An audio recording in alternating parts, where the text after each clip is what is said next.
Good morning. Welcome to this session at Impact 2021. It's entitled How Can Market Research and UX Work Together to Deliver Better CX? I'm joined by Gemma Newell from the BBC, Giles Colburn from CX Partners, and Lisa Payne from Sky. My name's Christian Walsh. I'm Content and Digital Director at MRS. Now, before we go around and do introductions, why is this topic so urgent now? Is it indeed urgent at all? Well, we believe it is. We wouldn't have it at this conference if it wasn't. Market research has in many ways been fast forwarded by the COVID-19 pandemic, along with many other parts of the organization, many other parts of the business. In terms of digital transformation, we're seeing unprecedented acceleration. Being customer centric is now no longer the buzzword it has been for many, many years. It's seen as being absolutely critical to future growth, and customers inevitably are as much a part of that transformation as anyone else. So insight has a new value within organizations, and along with a new value, it has new internal stakeholders, and there are new collaborations across the business, forging particularly between, in this instance, UX and traditional market research. So what we'd like to explore in this session is where the commonalities are, where the challenges are in terms of collaboration, and what we can both learn from both our disciplines. I want to explore some of the skills that we might need to be developing within traditional market research and potentially within the UX community as well, in order to help us all work closer and better together. So let's have a quick round of introductions. If we start with you, Lisa. Yeah, so I'm Lisa. I head up the design strategy and research team at Sky. I've been at Sky for around 9 years now. Previously, my roles at Sky focused mainly on market research, data analytics, and predominantly I was over in the content insight side of things, looking after audience performance, etc. But last year I moved over to the world of group product and design, and since then I've been leading up a team of UX researchers and design strategists. Thanks, Lisa. Gemma. Hi, I'm Gemma. I'm Creative Director for Design Research at the BBC. So I look after a team of specialist UX researchers that sit within the wider UX team. I've been at the BBC for about 8 years, and before that, my background was quite heavily in market research. So I kind of span both of these fields. Thanks, Gemma. Giles, welcome. Hi, I'm Giles Colburn. I'm CEO of CX Partners. We're a user experience consultancy owned by a massive services group called Soprasteria. And I lead a team of around about 40 user experience professionals in designing services and digital products. Thank you, Giles. Well, welcome everyone. And we've got a huge amount of experience in our virtual room today. So I wanted to start with an attempt at some definitions. Now, I know this can seem a bit of a tedious way to start a session, but actually for this conversation, I think it's fairly critical because we have people who might or might not understand what UX does cover, who are watching this. And I think we're trying to understand where the overlap and complementary skills are, as well as some of the challenges. So, Gemma, you've got a traditional background in market research, if that's the right way to term it. Can you help us by defining what UX means within the BBC?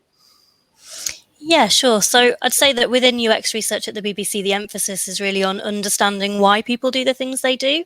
We want to understand the problems that people are trying to solve, the workarounds that they're putting in place, and therefore what we could be doing that would be useful to them to help them solve those problems. The nature of this type of research means that we're usually speaking to smaller numbers of people, but in much more depth than in some of the other research that I've done previously. I think as well our approaches are really grounded in user-centered design.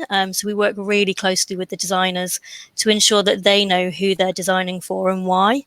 And building empathy with our audience really helps us to make better decisions and to develop products and services that bring real value. And what we learn about people helps to fuel the design process, and it really inspires the design work that we do within the BBC. Great. Well, thank you. I mean, Giles, you're something of a pioneer in UX, if that's the right term. I think you've been there leading the flag for UX since it began, if that's a fair way to characterize your role. So as former president of the UK Usability Professionals Association, does Gemma's definition match how you would describe it? Yeah, it sounds very familiar. I think market research is about markets, right? And it's the idea that there is this thing called a market, and you can measure it and size it and probe it and see what's going on there. And user research is about understanding the user, and it's as Gemma says, it's a very kind of intimate sort of research. And I think for me, the thing that you're trying to do is get inside the user's head, understand their experience, and understand what motivates, drives their behavior, and how that's shaped, and how the world, including the stuff that we're designing, influences that, and how users can take control of that stuff. So I think, as Gemma says, it's this much more kind of intimate, personal type of research where you're really trying to build a model of what's going on inside someone's head. Lisa, you're in another large organisation at Sky. Does Gemma's definition sort of ring true in terms of how your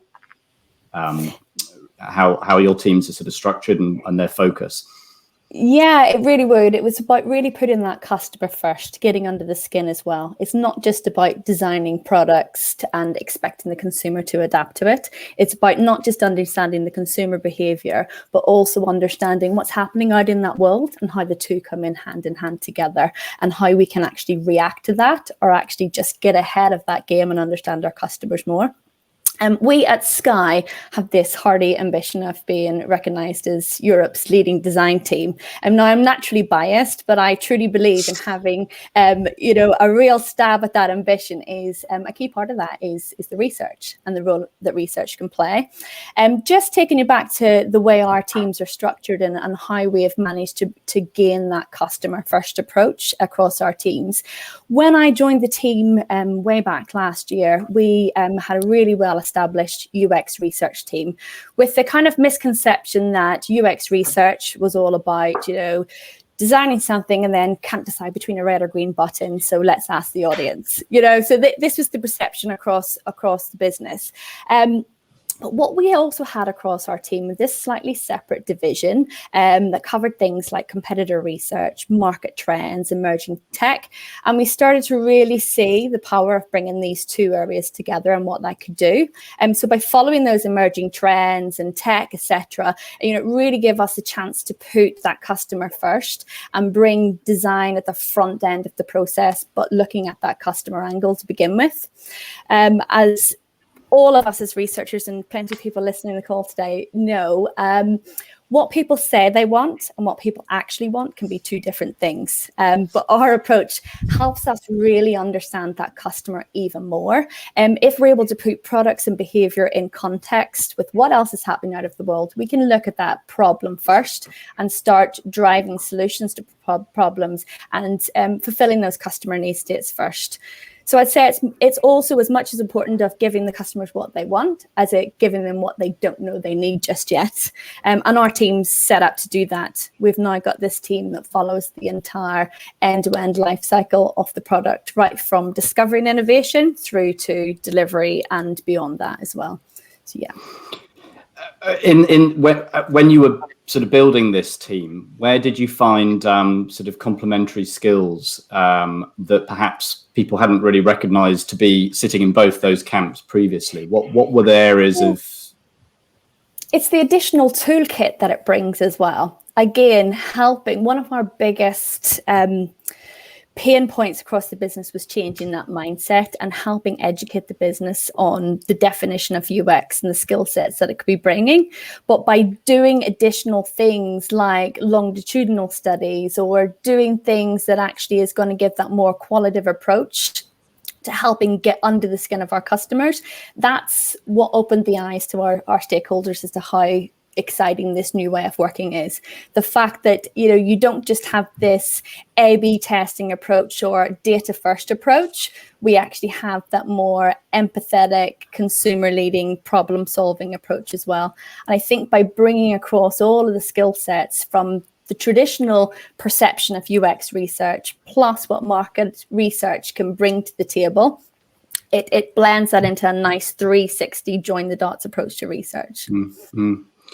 And Gemma, I mean, from our previous conversations, I think you said there are 20 UX researchers within your team over a sort of team of 200, which presumably includes designers and other people with a remit to be building the most usable products and services the BBC can offer. So how did you find any surprises when you started to sort of talk to this community in terms of things that maybe hadn't been spotted before that traditional market research brought to that conversation?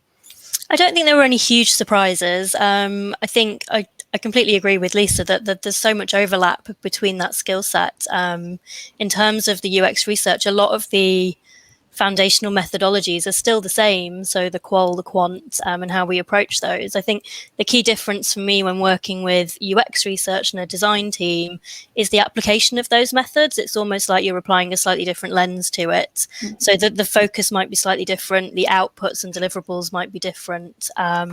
But overall, the kind of the research skill set with the kind of core methods is usually around the same across the two fields. I think for me that the softer skills are equally as important as well as kind of like the hard research skills. So a huge part of the job, possibly more so when it comes to UX research because we're so embedded, is kind of your communication skills, your ability to really tell that story and sell it and influence your stakeholders. So for me, that's equally as important. Giles, how do you work with a range of clients, I imagine, across larger and smaller organizations. Has what Gemma and Lisa been saying, is that a sort of familiar path when you're talking to them about how to implement UX within their processes? Is there an understanding of how research and UX are perhaps complementary or challenging each other in various ways? I mean, taking an average project sort of life cycle, is there a particular process you'd see where traditional research fits at a certain stage and then UX is a better fit at other stages within that process? I think the thing that strikes people and surprises people who are new to user-centered design is the frequency with which one is returning to the users and engaging with them to help shape the direction of a product. Little and often is really the key when it comes to user research, and that spreads throughout the life cycle of a product. I think if the times when it's most useful to me to turn to market research at the very early stages of a product. So what Lisa was calling the discovery phase. So when you're trying to understand, is there a problem here that's worth solving? And what market research can bring to that is a sense of the scale of the current situation. I think I'm always very skeptical of market research when it's applied to things like need, but certainly understanding, well, today there's this many people who are doing these things and acting in this way. That's useful in building the business case for there is a problem worth solving, and the problem is about this big. Then as you go through to the following stages of design, where you're really trying to imagine and invent something new, that's when the user research becomes most valuable. Can I just pick you up on that the skepticism about when market research is applied to need? Do you want to sort of unpack that a bit? Is that in terms of behaviours and intent that you find? That's right. I think unfortunately, I still see a lot of people asking users to speculate on whether or not something would be useful, and it's really natural. I think it's the question that we're asked to answer. It's the concern that our clients have, or that the key stakeholders in a project have, and I think if you're creating something completely new, it's a really poor predictor of whether or not something's going to be taken up by an audience. And audiences themselves have difficulty imagining, how they might behave in a certain situation. There's a very poor correlation there. So I'm interested in other factors. I'm interested in some of the behavioural, environmental factors. That Lisa and Gemma mentioned when I'm trying to determine, okay, is this something that's going to take off? Lisa, you're nodding. Yeah, I am nodding. We were talking about this in our team the other day, and it's about that level of intuition, about knowing the customer need states as well. And one of the key examples that came out in one of our team meetings was the Amazon Echo. So could you imagine if we did loads of market research on something like that, and we said to the customers, hey, would you love this thing? Looks a bit like a Pringles can. It's black. It's going to talk to you. You're going to set it in your kitchen. It might play a bit of music. Our customers just would have went, no thanks. But understanding kind of that need to be able to be hands-free in the kitchen, to access kind of your shopping list or access music, and being able to integrate personally with this voice. We didn't actually ask the customers around that need state. It was really just about understanding how we fill those gaps. Based on kind of their behaviours and what's needed out there as well. Because there was no way you could have asked people, do you want a large black Pringles box sitting in your kitchen that you can talk to? It just wouldn't have synced well with the customers. So definitely agree with what Giles is saying around understanding that intuition and the behaviour and syncing that up with the more granular deep dives around kind of product UX as well. Yeah. Is there a when you're bringing and integrating teams and integrating kind of mindsets, as it were, are there ways of communicating that you find you've had to adopt how you would describe what, let's say, traditional MR can bring to the picture? Have you had to sort of rethink that a bit so that it's a bit more relevant to the UX community and doesn't perhaps trigger any of the sort of suspicions about? Looking at our team specifically, the UX research world across Sky, is much younger in existence than this traditional market research that we've had at Sky right the way through. So we had a really good starting point in our team with these really hungry designers and really hungry product guys really crying out for research. So we were quite lucky in that sense. As I mentioned before, UX research, used to start from this place of analytics and A/B testing. And now we're bringing in this new approach where it's more nuanced, folding in those research needs, etc. And really getting our designers and product teams to look at that why behind the why. So yeah, we have had to have some change in, kind of shifts in stakeholder mindsets, but all in all, we've had a really positive impact, and the feedback on people starting to really embrace this new style and knowledge. Because the proof's in the pudding at the end of the day. We've been able to open the eyes of the product teams, the designers, to really illustrate that what our team can do beyond just deciding the red button or the green button. Our UX research, by folding in market research, becomes less reactive, less box ticking, less kind of just sense checking. And the designers and the product teams are starting to engage us much, much earlier, that we're bringing the customers to the forefront of it, and really showing that our designers, that they never need to start with a blank sheet. We should always have that intel around the industry about trends, etc., to help kickstart that design process. We're even starting to see the impact of this new behavior in our customer satisfaction and product effectiveness. So like I said at the start of this response, most change we've had to do is in that mindset, because once we get over that awareness point, the proof is really in the results. Don't get me wrong, there's going to be still some difficult stakeholders to deal with, the typical, oh, that's not how we do things here, or even looking at the demand and the turnaround, we're a much smaller team than Gem is, especially on the UX side. So sometimes it is difficult to keep up with that head of the game, always having a seat at every table to kickstart that research. So there will be some things that have outlying factors that we can't always do that, front end research. But I'd say, 2020 was really our foundational year to get the team used to these new capabilities, and the bonus factor of having this full 360 research. And 2021 is really about practicing what we've preached for the last year. So we're really looking forward to see what we can do.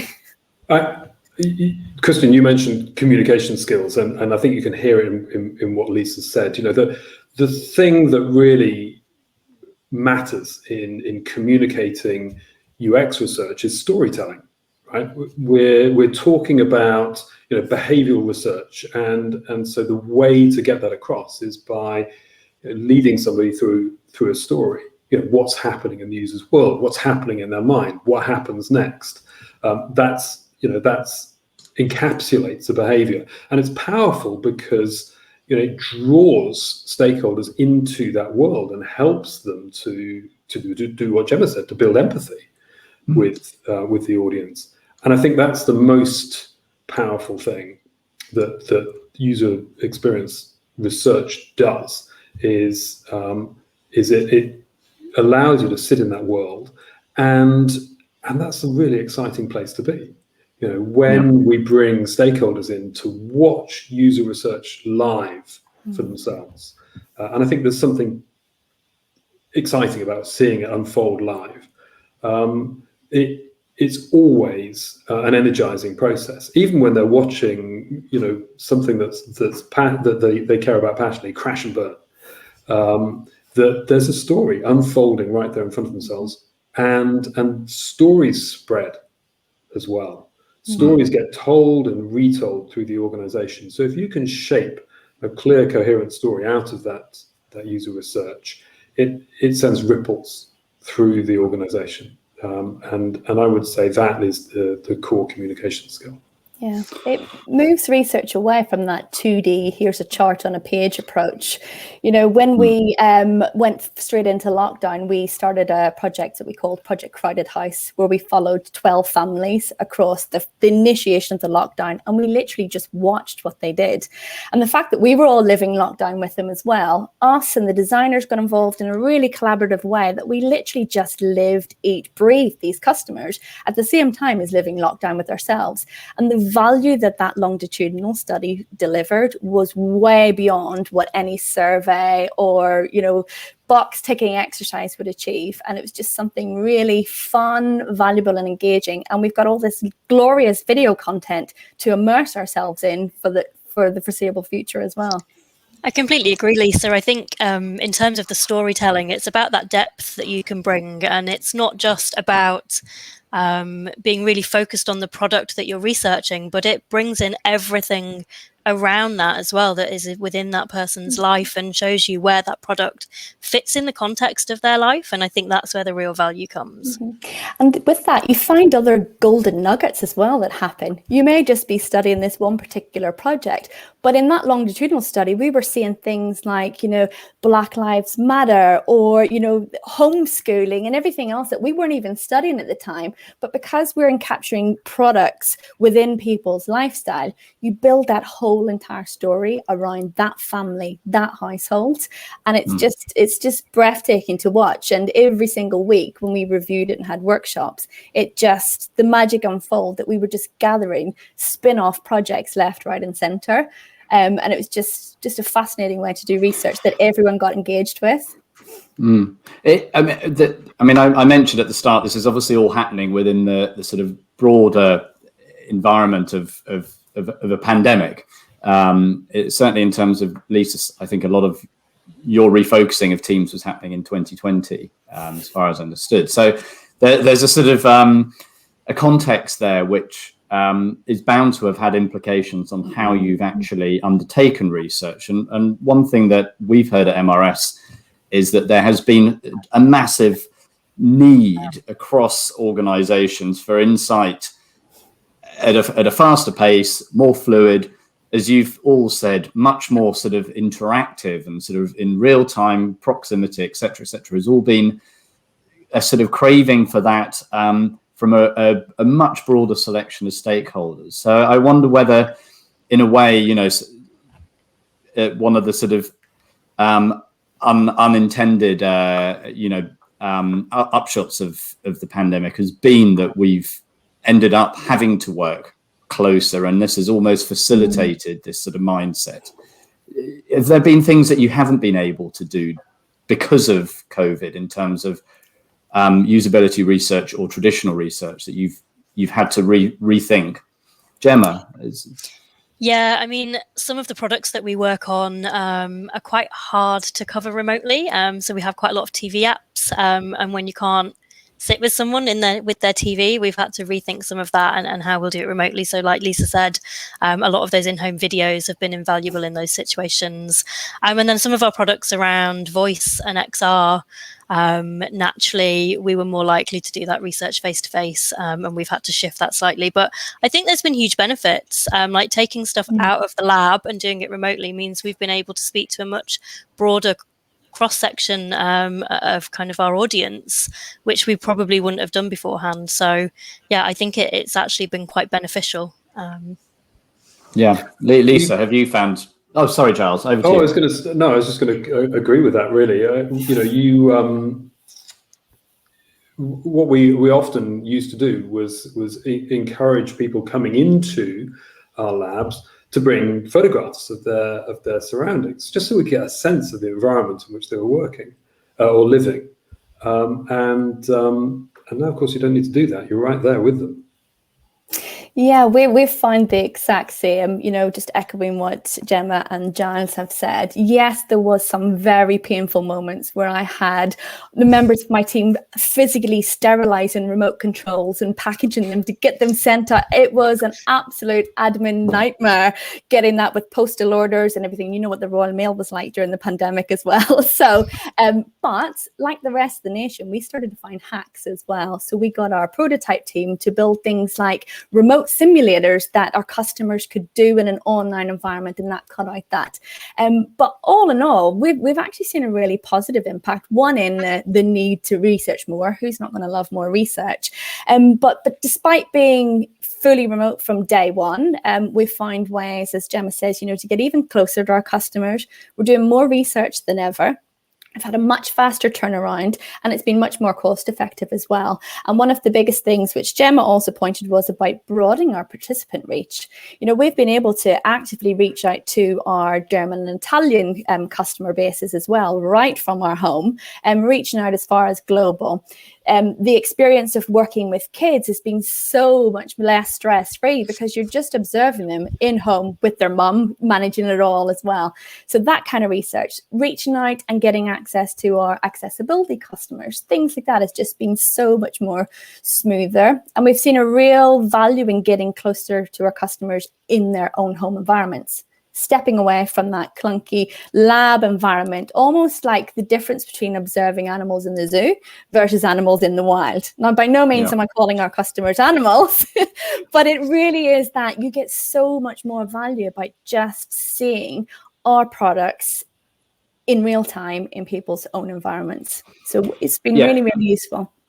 I mean, a sort of proper representation is obviously an issue that traditional market research is naturally obsessed with, and it has to be. And inclusion is more relevant now than ever before, and it's on every organization's priority list.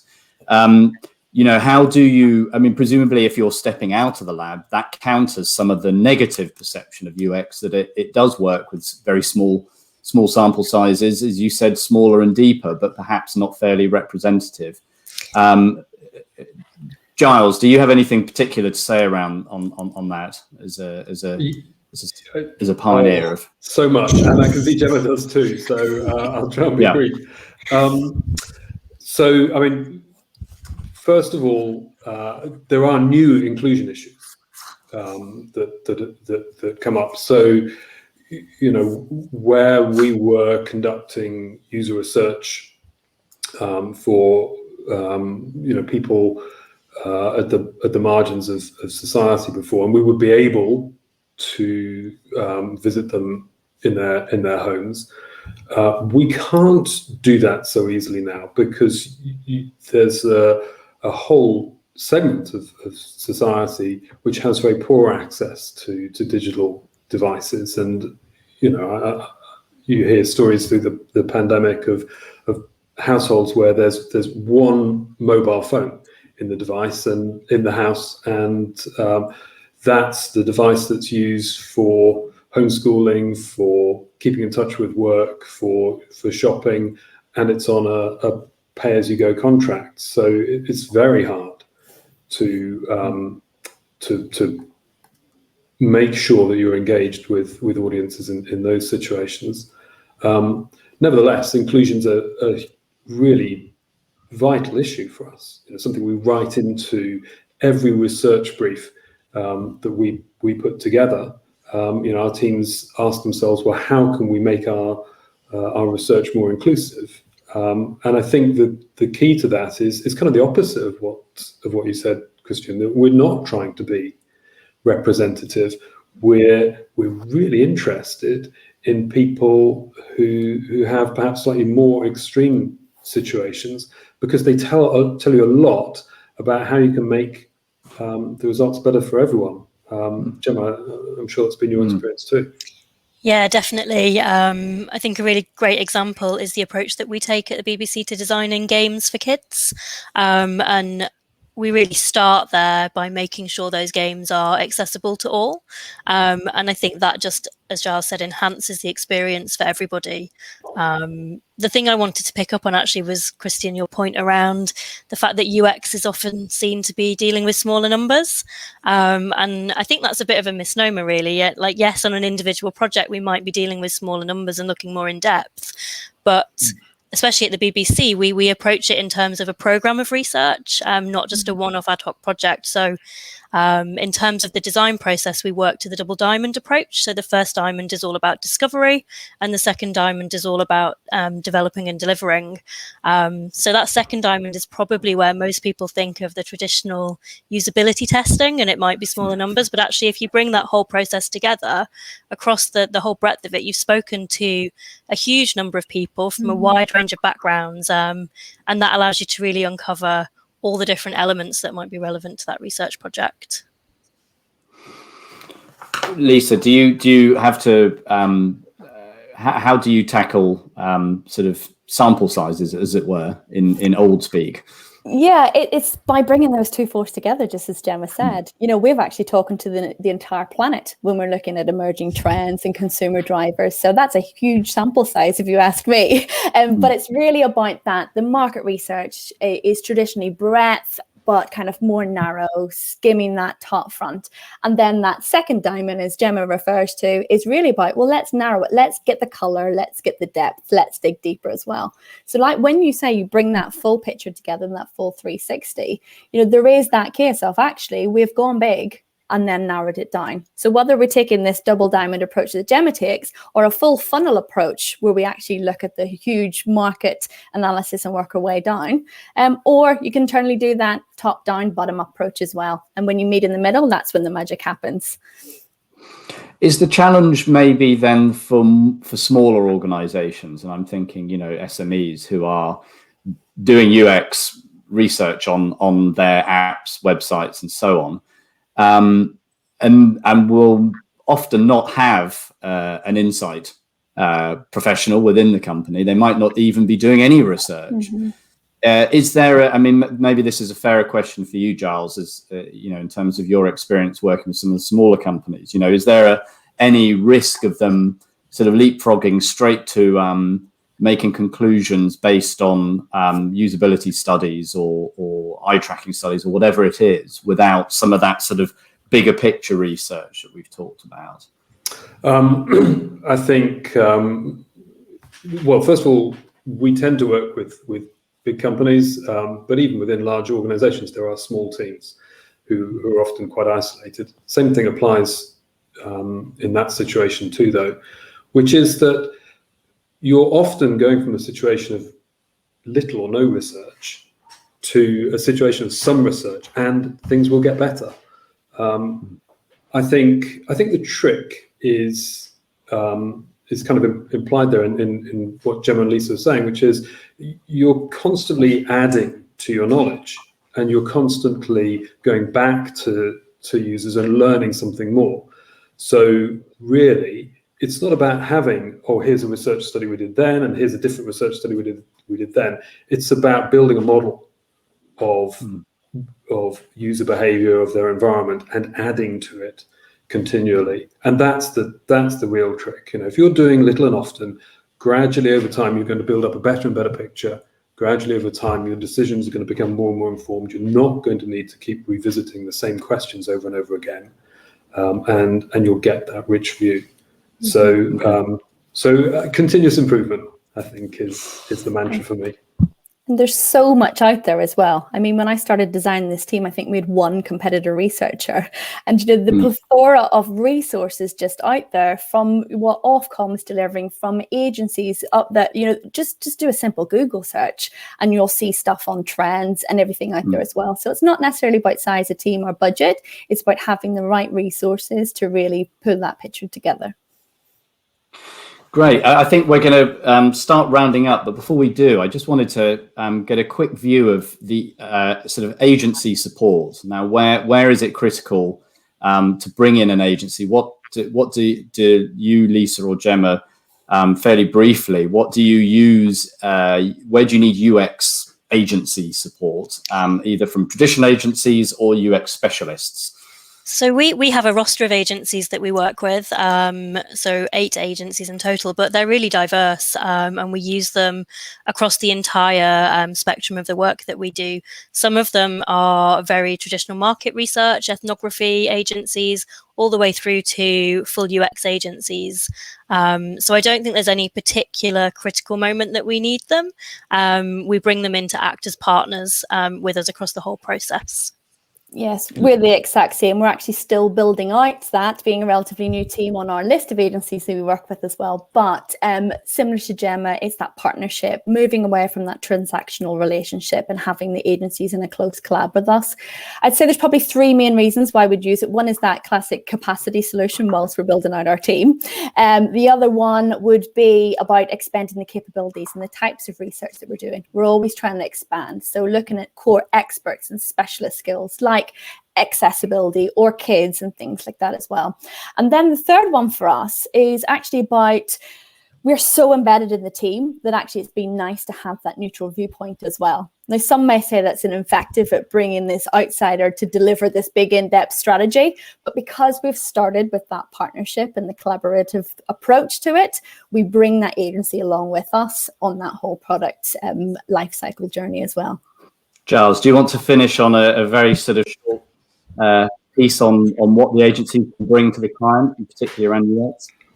I think Lisa summarised it perfectly. Do something we can't do, say something we can't say, or expand our team. And I think for anybody in an agency, what clients love in particular is can we, cross-pollinate? Are there some ideas that are happening over here that we could apply? What can business-to-business tools learn from online shopping?